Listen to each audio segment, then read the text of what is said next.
제가 이번에 일본에 국제장로집회 참석했는데, 우리가 부산에 지난번에 2,500명 참석을 했는데, 이번에 일본에는 900명 참석하셨습니다. 그리고 중국에서 많이 못 오셨어요. 땅 문제 때문에 지금 좀 국가적인 어려움이 있어가지고, 일본에서 비자를 안 내줘가지고, 분량을 좀 넓혀야 될 텐데, 일본이. 그렇네요. 그리고, 저희들은 갔는데, 단적인 예로 배울 게 많더라고요, 일본에도. 예를 들면, 일본에서는 이렇게 1대1로 이렇게 약속을 해가지고, 3번 지각하잖아요. 내가 몇 시에 만나기로 했다, 커피숍에서. 그럼 그 사람은 인간관계 단절합니다. 사회적으로 매장되는 겁니다. 그래서 시간 약속은 아주 철저하고, 일찍 가도 안 되고요. 딱 그 시간 돼서 일본 성도들도 주일집에 참석하고, 모든 이 생활 자체가 어떤 면에서는 안에 그리스도만 없다 뿐이지, 어떤 면에서는 우리가 또 배울 점이 있다라는 생각을 많이 했습니다.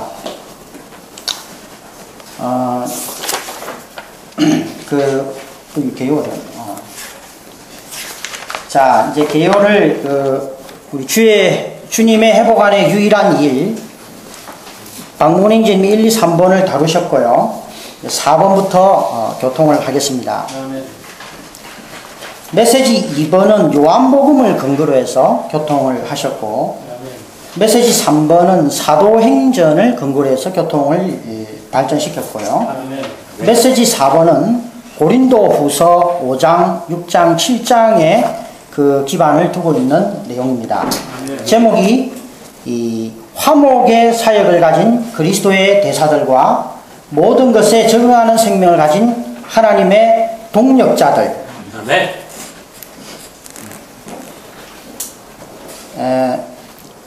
하나님의 일, 주님의 회복 안에는 유일한 한 일만이 있습니다.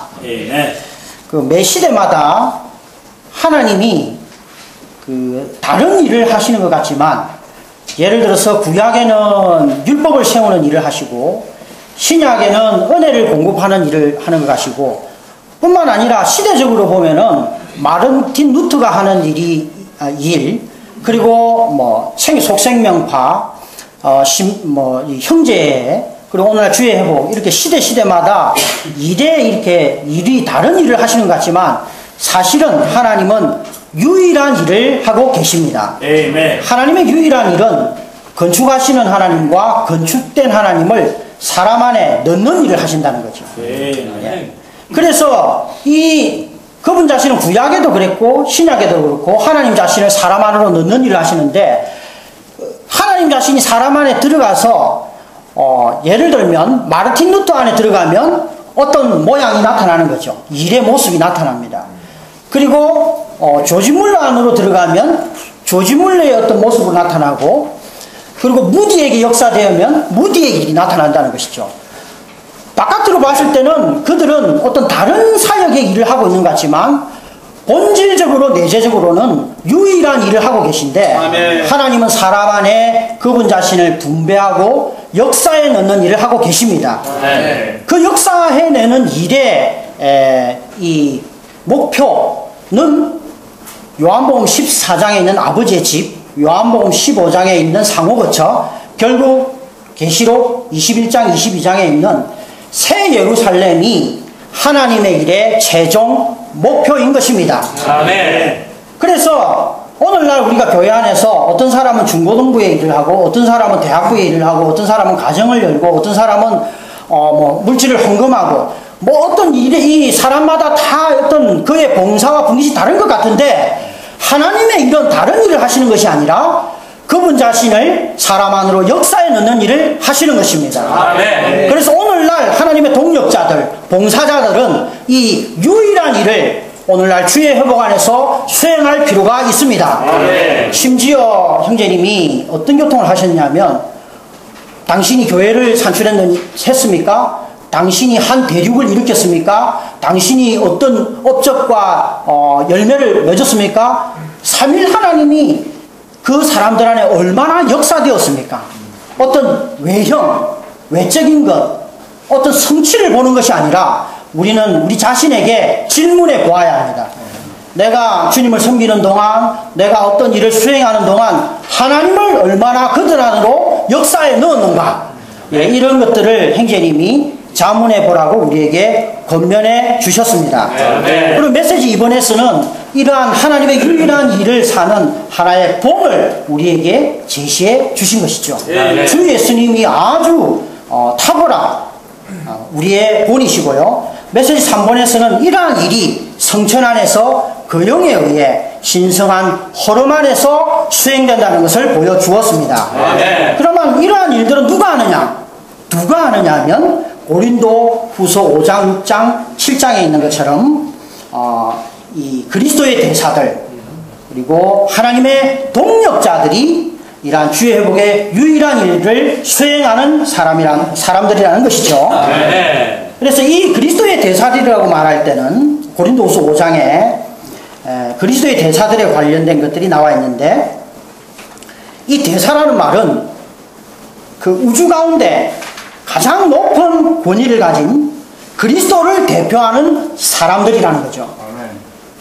대사는 미국 대통령의 대사, 리비아 대사를 암살당했죠. 미국은 가만히 있지 않습니다. 왜냐하면 그 미국의 대통령을 대표하고 미국을 대표한 그 대사는 엄청난 권위를 가진 사람인데 이 권위에 도전하고 심지어 이 권위를 암살했다는 거죠. 이건 가만히 두고 있지 않을 항목이듯이 오늘날 우리는 그리스도의 대사들이라는 겁니다. 우주 가운데 최고의 권위를 가지신 그리스도의 대사들이 주의 회복 안에 유일한 일을 수행합니다.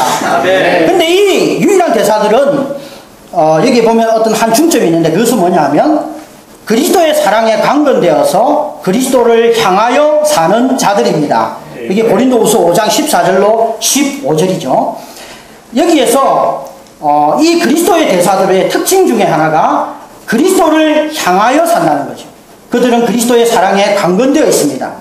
근데 여기서 향하여 산다는 것은 우리 자신이 어떤 통제, 어떤 지시, 어떤 다스림을 받으며 그 사람의 목표를 관심한다는 것을 의미한다는 겁니다.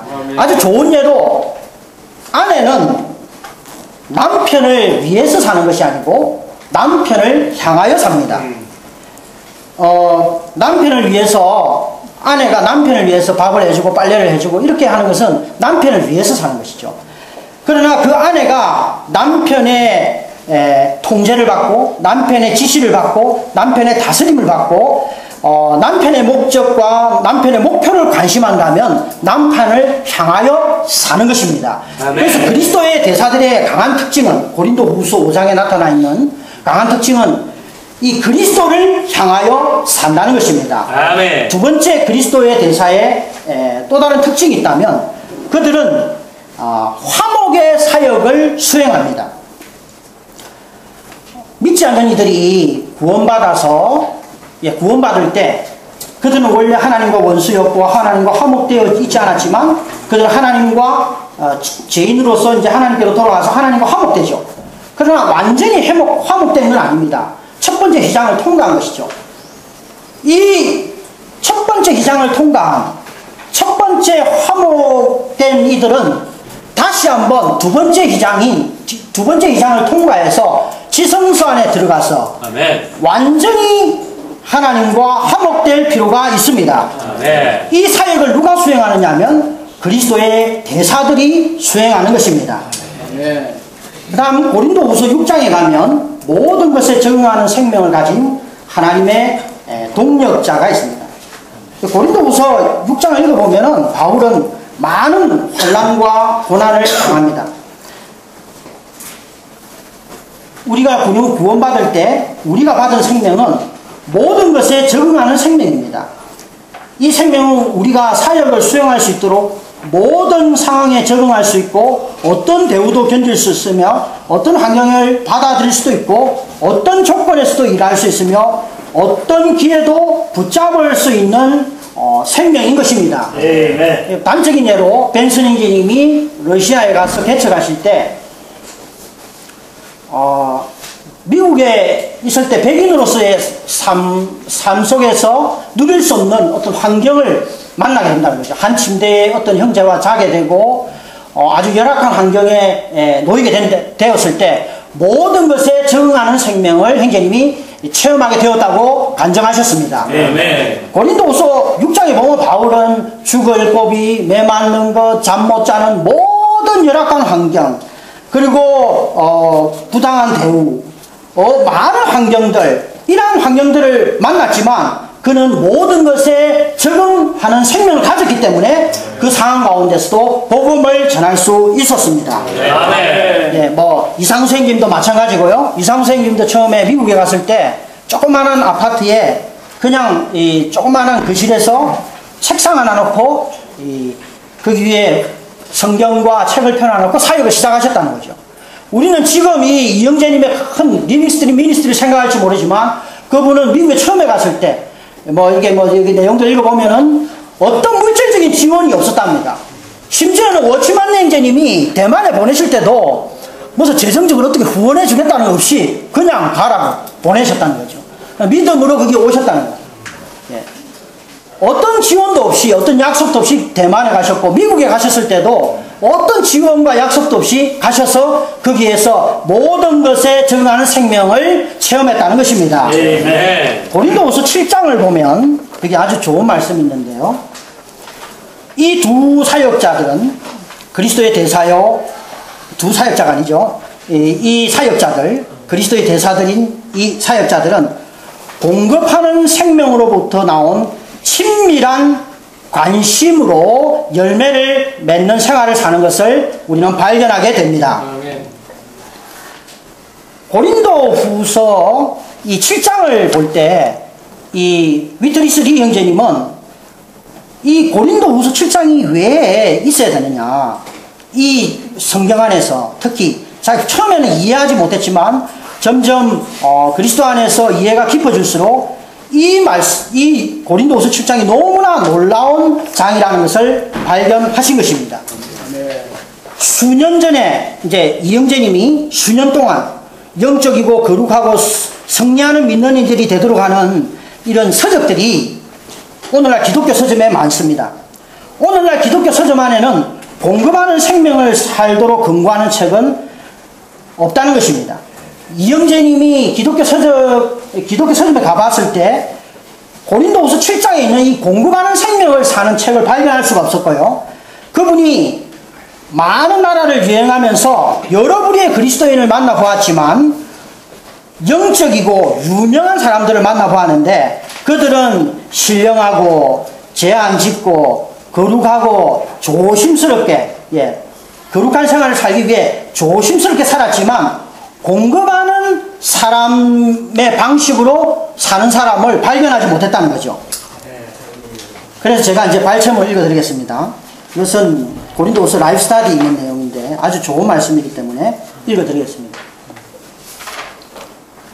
오늘날 우리가 그리스도의 대사들로서 그리고 이 하나님의 사역자로서 고린도후서 5장 6장에 있는 사람으로서 어떻게 바울과 같이 공급하는 생명으로부터 나온 친밀한 관심으로 교회를 목양하는지를 이 내용으로 한번 보겠습니다. 고린도후서에서 우리가 보는 공급하는 생활은 열매 맺는 생활이다.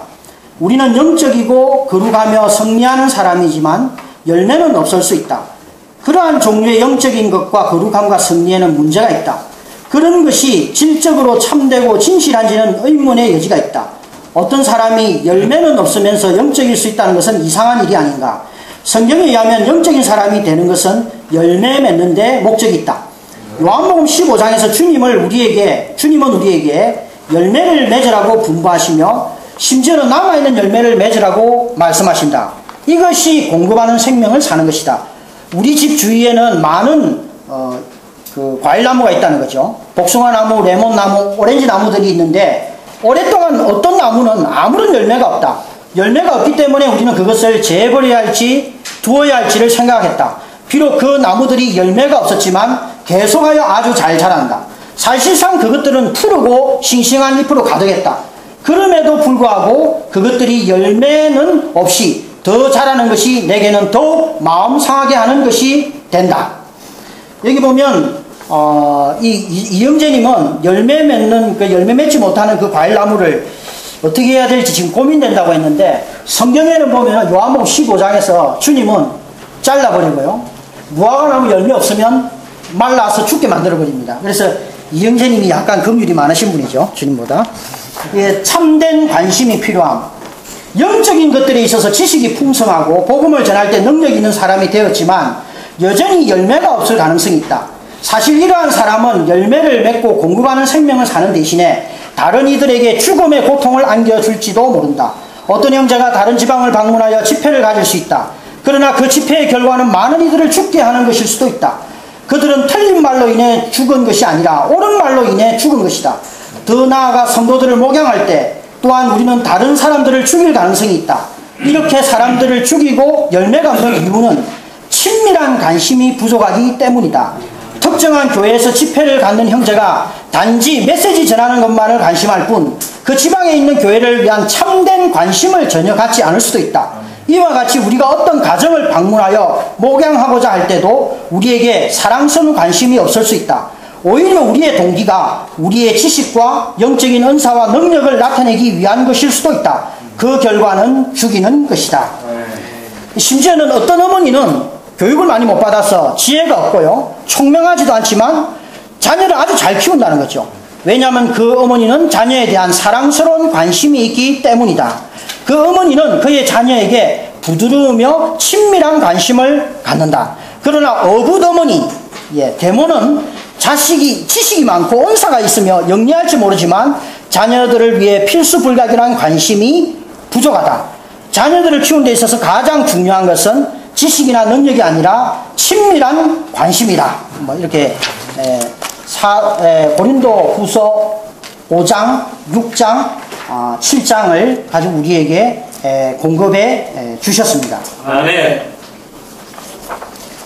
자, 메시지 5번. 메시지 5번은 구약과 신약을 가지고 우리에게 교통해 주셨는데요. 성소에 대한 제약 때 금과 은과 보석들로 건축함입니다. 이게 성소에 대한 제약은 민수기 18장 1절에 있습니다. 성소에 대한 제약. 민수기 18장 1절에서 언급하고요. 금과 은과 보석은 고린도전서 3장 17절에 있습니다.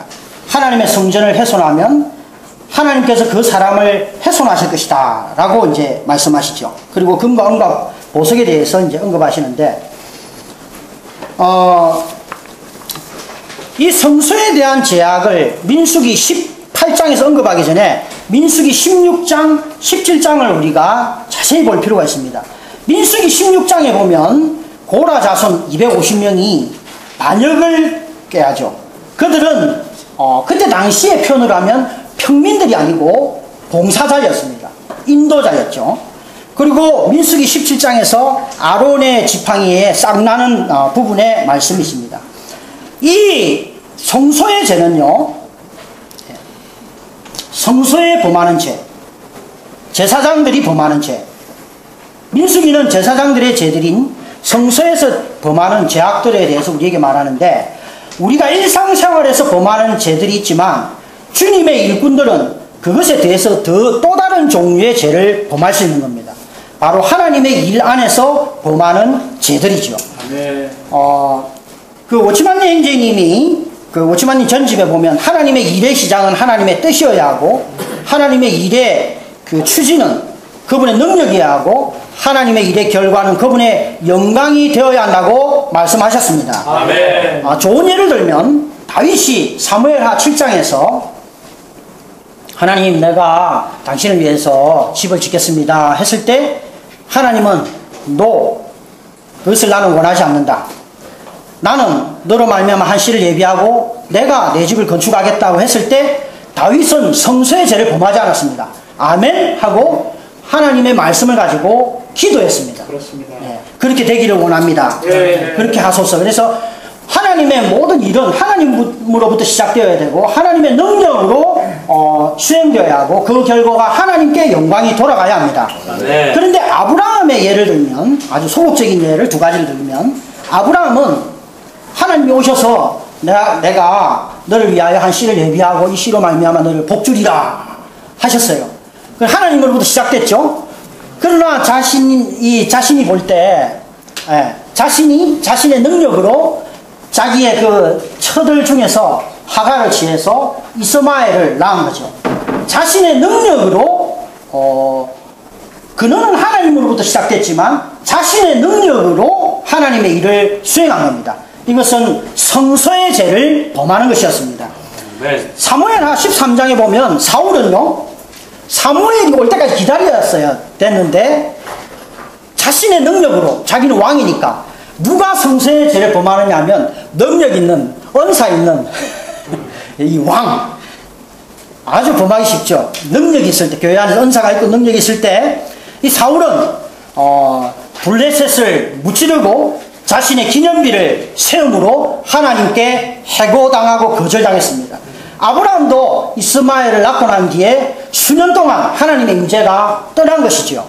예. 그래서 여기에 성소의 죄가 얼마나 엄중한가를 우리에게 보여주는 겁니다. 그래서 성소에 대한 제약을 지었을 때 세 가지의 형벌이 있습니다. 첫 번째는 생명의 능력을 잃어버리는 거죠. 그래서 사람은 진부하게 되고 낡아지게 되는 겁니다. 하나님의 임재를 잃어버리기 때문에. 두 번째는 영적으로 죽음을 겪게 됩니다. 심지어는 육신적인 질병에 걸리고요, 육신이 죽을 수도 있고요. 하나님은 이런 식으로 죄를 범하는 사람들을 그 범죄를 지속하도록 내버려 두시지 않으신다는 것이죠. 세 번째, 그리스도의 심판대에서 심판을 받게 되는 것입니다.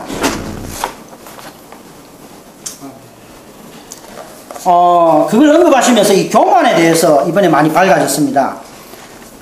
예, 하나님이 보시기에 교만보다 더 가증한 것이 없다는 것이죠. 아멘. 아멘. 교만보다 더 악한 것이 없다. 그래서 사무엘상 15장 23절에 하나님은 교만한 자를 버리시고 할 때 이 버리라는 말은 그 사람과의 관계를 끝내버리는 걸 말하는 거고요. 베드로전서 5장 5절에서 하나님은 교만한 자를 대적하신다 할 때 이 대적한다는 말은 사탄에 대해서 사용한다는 말이죠. 네. 교만한 사람을 하나님은 사탄과 같은 상태로 보신다는 겁니다. 주 예수님, 아멘. 평범한 죄들은 반드시 제사장들의 심판을 거쳐야 하지만 성소에 대한 죄악은 하나님께 직접 죄를 범하는 것이다. 따라서 하나님께서 직접 그것을 심판하신다. 네.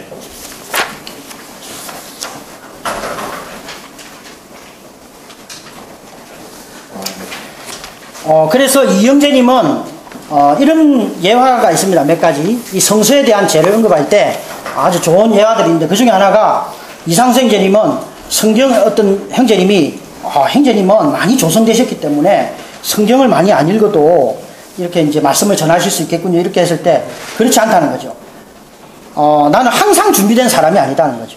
신약을 읽을 때 1년 입독을 할 때 처음 읽는 것처럼 말씀을 전할 때도 처음 말씀을 전하는 것처럼 예, 우리가 처음에 형제님, 봉산 앞선 형제님들의 인도에 의해서 주의사항 집회를 떼는 게 어떻게 했느냐 고면을 받았을 때 우리는 떨리고 기도하고 또 어떻게 해야 될지 모르고 형제님들한테 묻고 이렇게 겸손하게 하지만 그러나 이제 수년이 지나고 나면 이제 자연스럽게 그냥 아무런 느낌 없이 나와서 그 봉사를 한다는 겁니다. 이러한 것들이 다 성소를 범하는 죄 안에 있을 수 있는 것입니다. 예.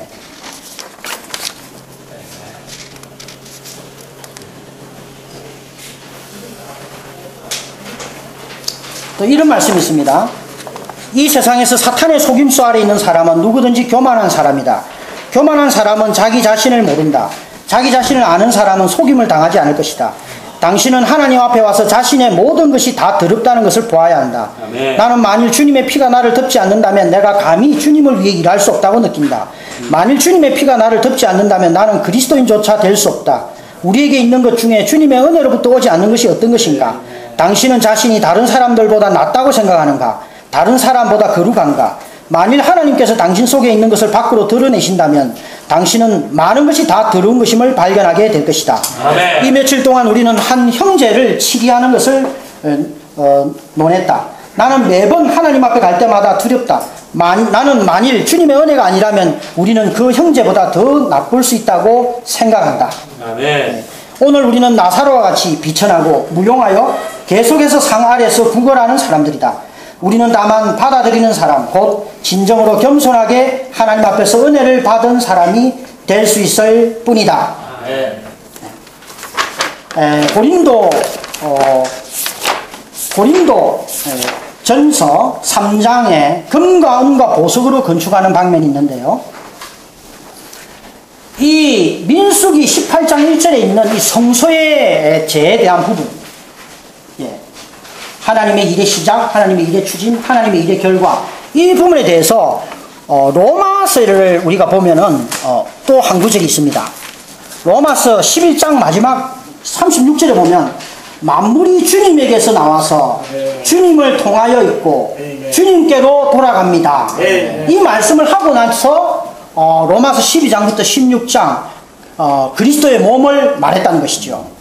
이것은 바울이 이것을 언급할 때 이 교회가 바로 주님에게서 나와서 주님을 통하여 있고 주님께로 돌아간다는 것을 언급한 것입니다. 아멘.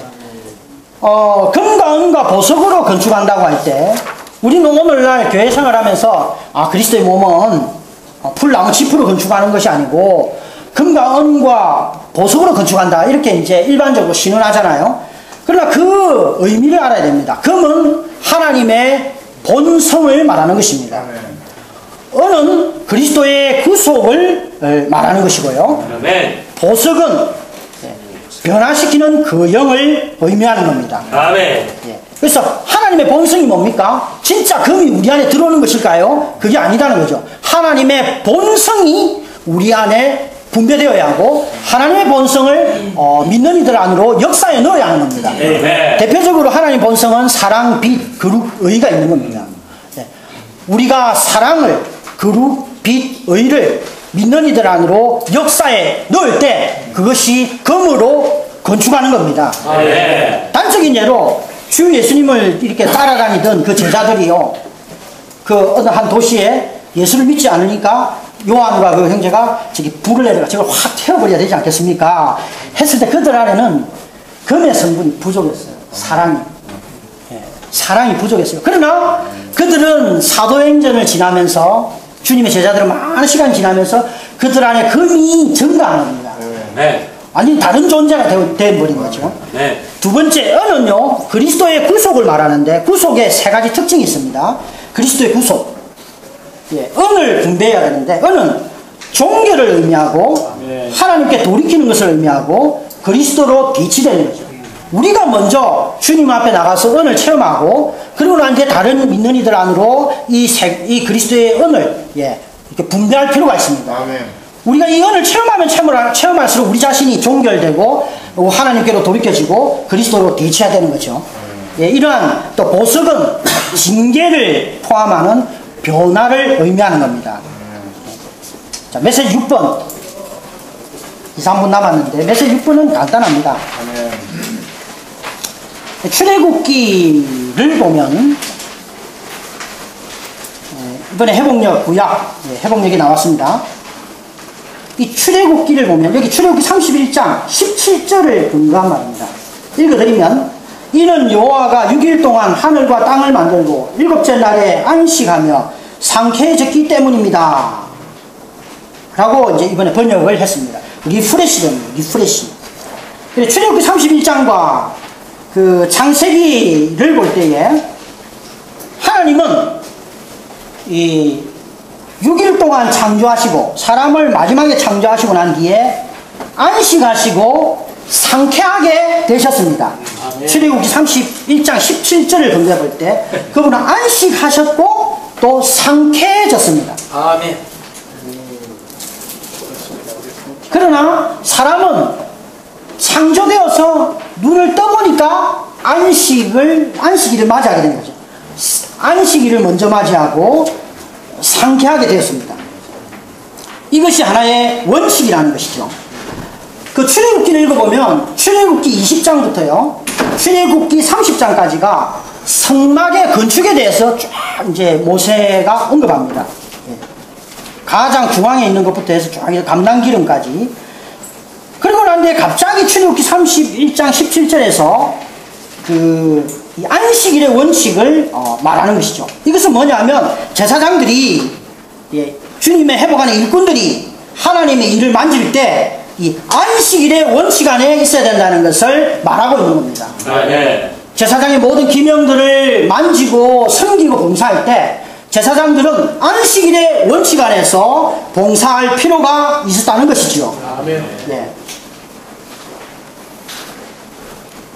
그래서 하나님께서는 일곱째 날이 안식과 상쾌함을 얻는 날이고 하나님의 동반자인 사람에게는 안식과 상쾌함을 얻는 날이 첫째 날입니다.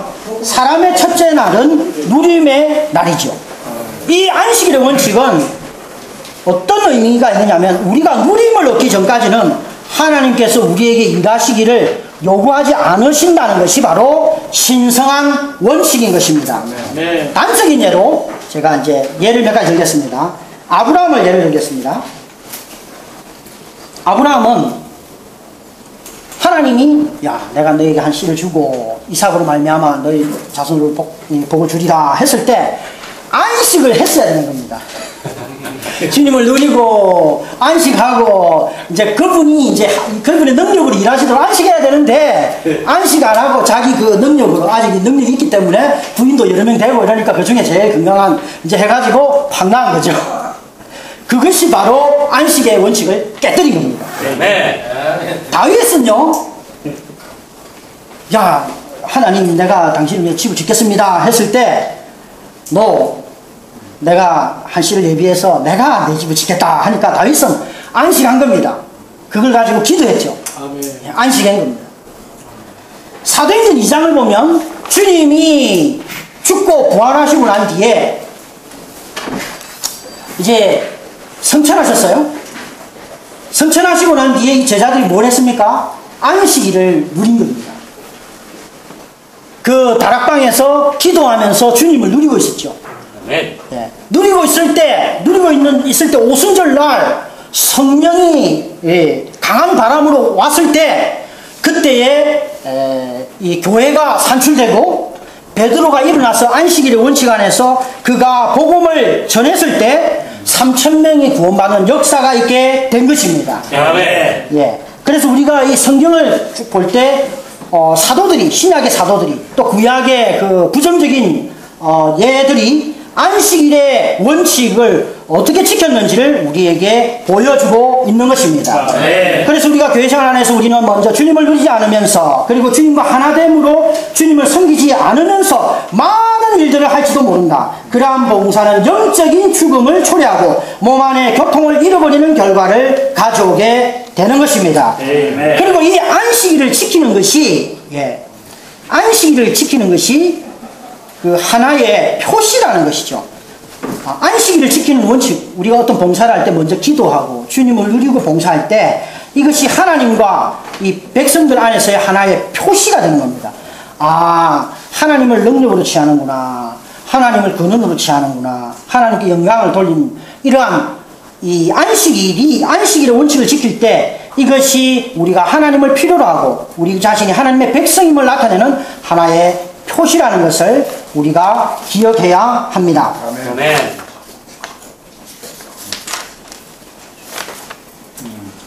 아멘.